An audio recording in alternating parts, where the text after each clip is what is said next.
All right, so taxes. Not exactly the most thrilling topic on the surface, Right. but stick with us because I think you'll be surprised at how much fascinating history and even just like weird trivia there is hidden within Absolutely. the dry world of taxes. For sure. Yeah. So we're calling this a deep dive, and we are going to be drawing mostly from the Wikipedia article, actually, Right. Okay. on tax, which I know it sounds pretty basic, but honestly, that article is a gold mine of information. So we're going to be pulling out some of the highlights to kind of trace this whole idea of taxes from its ancient origins all the way to the complexities we face today. It's a long history. Yeah. It goes back thousands of years. Oh, I know. That's the thing that blew my mind when I was reading up on this. Like, Yeah. I knew taxes were old, Right. but I had no idea just how would that be old. Yeah.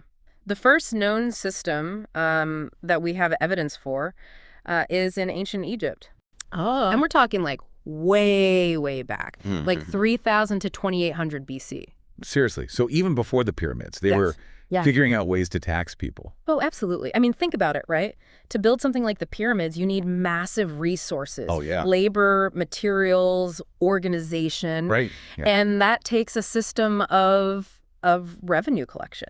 So what did taxes even look like back then? Well, it wasn't exactly like pulling out your wallet and handing over some coins. Okay. We're talking about things like the corvée. The corvée. What's that? Basically, it was forced labor. So if you couldn't pay your taxes with, goods or whatever, you'd have to work it off. Imagine spending a week hauling stones for a temple construction project. Wow. So your tax return was literally backbreaking labor. Yeah, pretty much. And then there was the tithe, which was Right. more about agricultural produce. So like a percentage of your crops or livestock or something. Yeah, exactly. It could be grain, livestock, fruits, vegetables, Okay. whatever you were producing. A portion of it went to the authorities. And I'm guessing those early civilizations, they weren't shy about showing off their Oh no. their tax wealth. Not at all. The Hittite Empire, for example, they no. used to store their grain taxes in these huge silos. So like a very different kind of tax return, huh? Exactly. Yeah, a physical reminder of the empire's power. Yeah, it was a statement for sure. Okay, so we've got forced labor, we've got payments in kind, we've got giant grain silos. That's a good start. Yeah, it's fascinating to see those early forms. Yeah, it shows you how fundamental the idea of taxation is, right? It'd been around as long as organized societies have existed. But things did start to evolve and get a little more sophisticated, especially when we get to the Persian Empire. Okay, Persia. This is like around 500 BC or so? Yeah, right around then. And this is where we see a ruler named Darius the First, Darius III. also known as Darius the Great. Okay. And he really shook things up in terms of taxation. Oh, so Darius the Great was a tax reformer? You could say that. Yeah. Yeah. He realized that, a one-size-fits-all approach to taxes wouldn't work for a vast empire with all these different regions. Right. So he implemented a system that tailored tax obligations to each satrapy, A satrapy. which is basically like a province. Okay. Yep. And those obligations were based on the specific economic productivity of that satrapy. So he was trying to kind of make it fairer, like adjust the burden based on how well off a region was. Exactly. It's actually pretty similar in concept to how we try to adjust tax rates today based on income or wealth. Yeah, it's like a precursor to the whole idea of progressive taxation. Yeah, you could say that.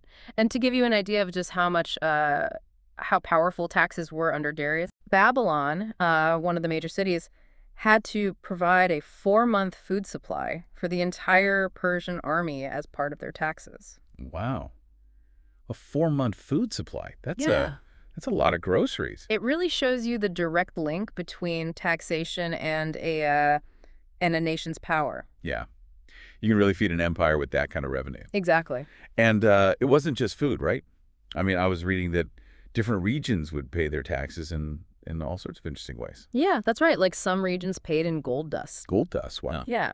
So you can see how resource-based taxation was really prevalent back then. Yeah. From grain to gold dust, it's amazing to see how those early taxes were really a reflection of what each region had to offer. Absolutely. Okay, so speaking of fascinating historical connections, I got to bring up something that honestly kind of blew my mind. Okay. The Rosetta Stone. Ah, yes. The key to unlocking hieroglyphics. Right. Everyone knows it for that.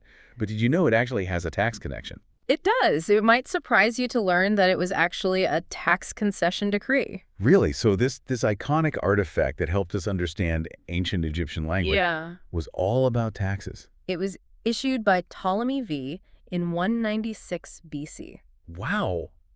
I had no idea. It just goes to show you that taxes aren't just about numbers and dry regulations. Right. They're interwoven with history, with culture, with pivotal moments, and in a way, the Rosetta Stone kind of unlocked more than just language. Oh, interesting. How so? Well, by understanding those ancient tax systems, we can actually get insights into their power structures. Oh, like who held the wealth? Yeah. Who had the authority? Exactly. Their social hierarchies, it's all kind of encoded in those tax records. That's fascinating. It's like taxes as a window into a civilization's soul. You could say that, yeah. Okay, so we've talked about ancient Egypt. We've talked about the Persian Empire. Let's move on to another major player in history, Yeah. the Romans. Oh, yeah. The Romans had a rather unique system, especially compared to the organized approach of Darius the Sest. Yeah. How so? Well, imagine this. Tax collectors, called publicani, Okay. would actually auction off the right to collect taxes to the highest bidder. Wait, seriously?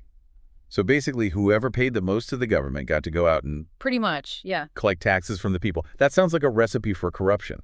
Oh, it absolutely was. I mean, there was a lot of abuse, but it did generate a lot of revenue for the Roman state. Yeah, I bet. Yeah. But I mean, that's like taxation without representation taken to a whole new level. It was. But later on, things changed quite a bit under Emperor Augustus. Augustus. Right, another famous reformer. He recognized the problems with the publicani system Yeah. and implemented a direct tax system based on regular censuses. So trying to make it more organized, more accountable. Exactly. And this system focused on taxing wealth and income.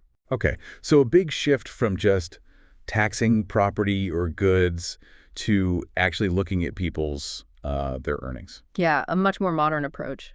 So Augustus was basically trying to create a fairer and more transparent system.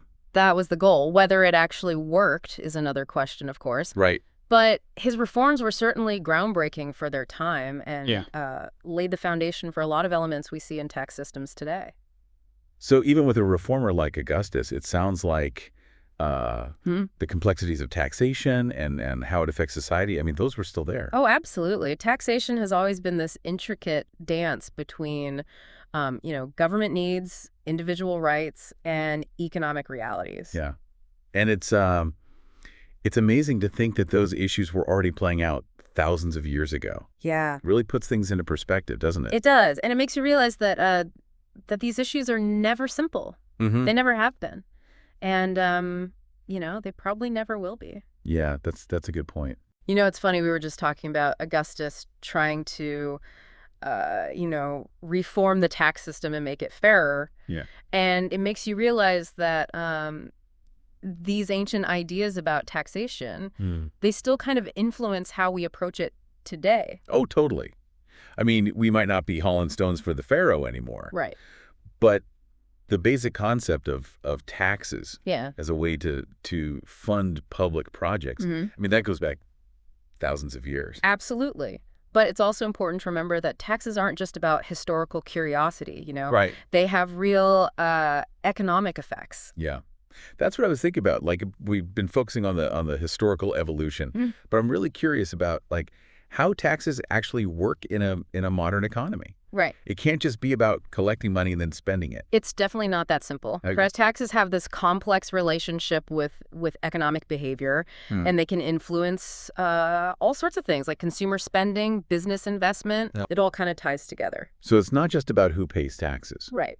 but also about how those taxes affect people's decisions and actions. Exactly. Can you give us an example of that? Sure. Let's take the concept of tax incidence. Tax incidents. Yeah. It essentially asks, who really bears the burden of a tax? Okay. And it's not always the person or entity that's actually, writing the check to the government. Ah, interesting. So even though someone might be paying the tax directly, Yeah. the actual cost could be like shifted to someone else. Exactly. So, for example, think about payroll taxes. Okay. An employer might technically pay a portion of those taxes, right? Mm-hmm. But that cost often gets passed down to the employees in the form of, lower wages. Okay. So the employer's cutting the check, but Yeah. the employee's the one who's really feeling the pinch. Exactly. It's like a hidden cost Right. that isn't always obvious. And then you have things like deadweight loss. Deadweight loss. Yeah. It's a bit of a grim term, but Sure. it basically describes how taxes can actually discourage certain economic activities Right. and make the overall economy less efficient. So, like, in trying to raise revenue, Mm-hmm. the government could accidentally end up hurting the economy Yeah, by discouraging, certain things from happening. exactly. It's a delicate balance. Right. And then you have to factor in the potential for perverse incentives. Perverse incentives. What are those? These are basically like unintended consequences that Gotcha. pop up when tax codes get really, really complex.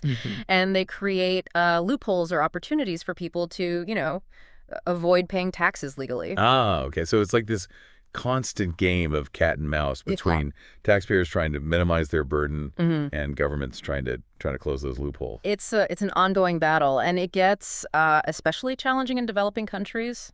Oh, right. I imagine those complexities are even more amplified in places where, resources are already stretched thin. Absolutely. You have issues like the informal economy. The informal economy. Yeah. Basically, it's all the economic activity that happens outside the traditional, formal systems. Okay. So like street vendors, small-scale farmers. Yeah, things like that. Those kinds of things. Makes it really hard to track and collect taxes. Right. Because it's not like they're issuing receipts and filing tax return. Exactly. And then there's the issue of reliance on a small number of big taxpayers, Okay. often multinational corporations. So if those companies decide to, relocate or find ways to minimize their taxes, Yeah, that could really hurt a developing country's finances. absolutely. It can make their tax revenue very unstable. Wow. Okay. Mm. So we've got the informal economy. We've got reliance on a few big players. Mhm. Are there any other major obstacles to effective taxation in developing countries? Unfortunately, yeah. Corruption and weak governance Okay. can really hinder tax collection efforts. It leads to a loss of revenue that could be used for essential services for development projects. Right. It's a real problem. It sounds like achieving a fair and effective tax system Mm-hmm. is kind of a global challenge Yeah. with no easy answers. Rousy answers. But, beyond the practicalities of collecting taxes, Right. there's also a kind of a philosophical debate about the role of taxes in society, isn't there? Oh, absolutely. Like, are taxes the price we pay for living in a civilized society? Mhm. Or are they like a form of legalized theft? Yeah. It's a question that's been debated for centuries. And I'm guessing there's no easy answer there either. There's a whole spectrum of viewpoints out there. Yeah, I bet. You have everything from classical liberal thinkers like Adam Smith, Okay. who believed in a fair and efficient tax system as essential for a well-functioning society, Mm-hmm. all the way to libertarian arguments against any form of, compulsory taxation. Oh, wow. So like a complete rejection of the idea that we should contribute to the common good. Pretty much, yeah. And then you have things like sin taxes. Sin tax? Yeah, taxes that are specifically designed to discourage consumption of certain goods. Okay. Like what kinds of goods? Things like alcohol, tobacco, Mm. sugary drinks. So it's like using taxes as a way to influence behavior. Exactly. It's about trying to discourage activities that are seen as harmful, Mm. even if it means infringing on individual freedom of choice. Yeah, that's a whole other ethical debate, right? Oh, absolutely. It gets pretty complex. But, I'm also kind of a nerd for the more technical side of things. Okay. Like what?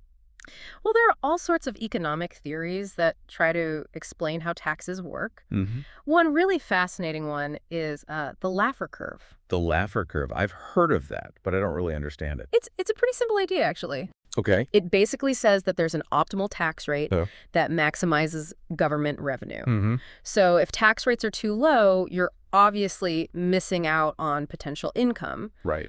But here's the interesting part.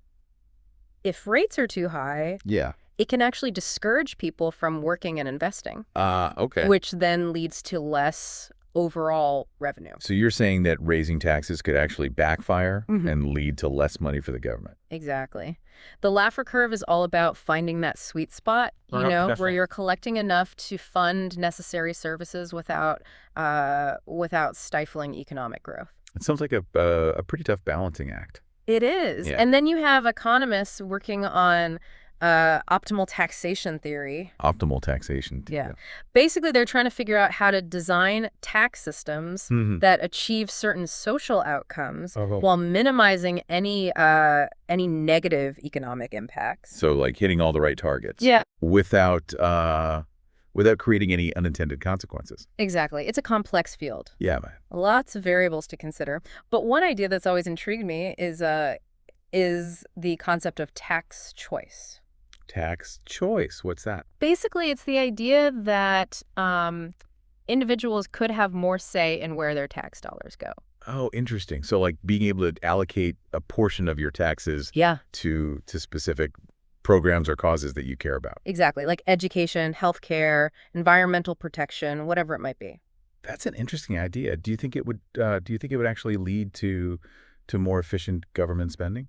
It's hard to say for sure, Yeah. but it's definitely a thought-provoking concept. It is, and it kind of makes you think about the whole idea of taxation in a different way. It does. These are just some of the many fascinating questions that economists are grappling with Mhm. as they try to make sense of this whole world of taxation. It's amazing to think, we started with ancient Egyptians paying their taxes in grain. Yeah. And now we're talking about like the Laffer curve and optimal taxation theory. Right. What a journey. It really is. It just shows you how deeply connected taxes are to like the whole story of human civilization. Yeah, for sure. From empires to nation states. Mhm. I mean, taxes have always been there, shaping societies, funding governments. Absolutely. And even, driving social change in some cases. Oh, totally.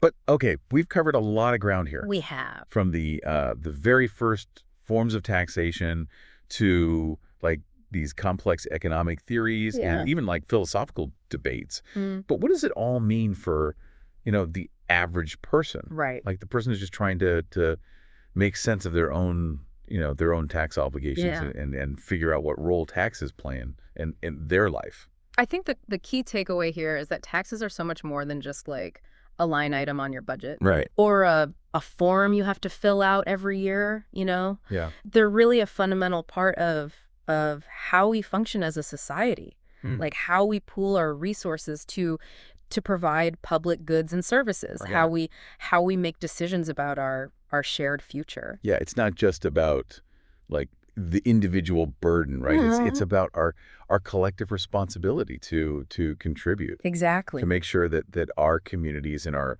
country as a whole can thrive. Yeah. And I think, understanding the history of taxes, the economic principles behind them, even the philosophical arguments, Right. it all kind of helps us engage in more informed discussions about tax policy, Right. to hold our elected officials accountable, Yeah. to make sure they're making responsible decisions about how our tax dollars are being spent. So it's not just about like passively paying our taxes. No. It's about actually, participating in the conversation. Yeah. Recognizing that we all have a stake in shaping a fair and effective system. Absolutely. And if you're interested in learning more, Yeah. there's actually a really cool resource mentioned in the Wikipedia article we've been talking about. Okay. It's called the Tax Introduction Database, Okay. and it basically shows how tax systems have evolved over time in different countries. Wow. That sounds really interesting. It is. It is. It's like a global perspective on this Yeah. whole world of taxation. Exactly. And it just kind of proves that learning never really stops, right. even about things that might seem, dry or intimidating at first. You can always dive deeper. Yeah, there's always more to discover. Absolutely. Well, I want to thank you for guiding us through this deep dive into taxes. Oh, it's been my pleasure. I got to admit, I was a little hesitant at first, Yeah. I thought it might be a little dry, Right. but honestly, I've learned so much. Good. I'm glad. And I have a whole new appreciation for for just how complex and historically significant taxes really are. It's fascinating stuff when you really start to dig into it. It is. So to wrap things up, we want to leave you with a final thought to ponder, right? Okay. Given everything we've talked about, Yeah. what do you think is the most important role of taxes in a society? Mm-hmm. And if you could design the ideal tax system, Right. what principles would you prioritize? It's a good question. There are no right or wrong answers, Yeah. but it's definitely something worth thinking about, right? Absolutely. As we all navigate this ever-evolving landscape of taxation in the 21st century. Yeah. So until next time, keep those inquisitive minds engaged and never stop exploring the world around you. Great advice.